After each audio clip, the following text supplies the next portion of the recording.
everybody. I hope everybody's doing well. I just wanted to touch base with you briefly today about a little thing called evidence-based veterinary medicine.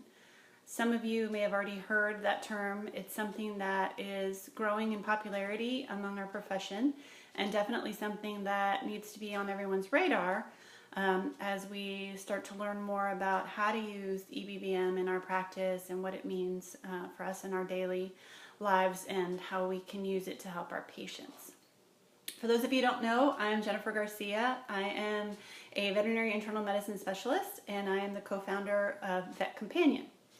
So EBVM, so what that means is using evidence to enhance what we already do as practitioners. So our clinical experience is extremely important. Our knowledge base that we gained as veterinary students is extremely important.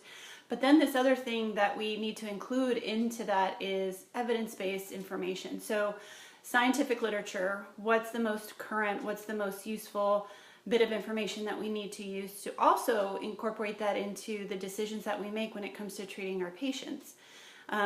And staying on top of that is becoming increasingly difficult. And I just found this out in the last 14 years, the amount of scientific information or articles that are indexed by PubMed has doubled. There is no way that we can keep up with that amount of information. And I know that you feel distressed, as I do, when you see the stack of articles that you need to read or all the things that come in through your inbox that you're supposed to be keeping on top of. And it is daunting trying to manage not only your life, your family, and your clinic, and your practice, and your patients, and then on top of that, you're supposed to find the time to read all these articles. So while evidence-based veterinary medicine is important, and it is kind of a paradigm shift that's happening in our profession, my hope is that I can help you find a way to address this and how to best incorporate it into your practice in a way that doesn't make your life that much more difficult. So what we're going to be talking about in the next couple of videos is a little bit more to do with how to approach the data. The amount of data that's out there is not always good. Just because it's published doesn't necessarily mean that it's the best data available. And so some of the things that we're going to talk about is what the different types of articles available to us are, which are the ones that we should probably give priority to, and the limited amount of time that we have to actually do a lot of reading and sit down and peruse this information. We really need to prioritize which of the articles that we think we need to spend our time on. And also, what does it mean, the source of the data, where is this information coming from, all the things that we sort of need to keep in mind so that we know how relevant and how useful is this information going to be.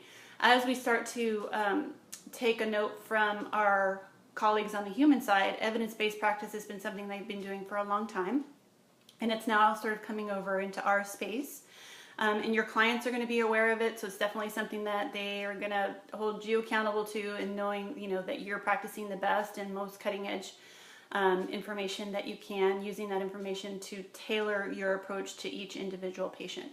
So in the coming couple of videos, I just wanted to touch base with you about these are the things that we're going to be talking about, how to use this data, how to incorporate that into your daily practice, and how that little piece of the puzzle can be used to make you a better practitioner. You're already doing a fabulous job with the amount of stuff that you currently have, and it's just this one other little piece that we can use to make us even better at just incorporating some of the most current information into our daily practice.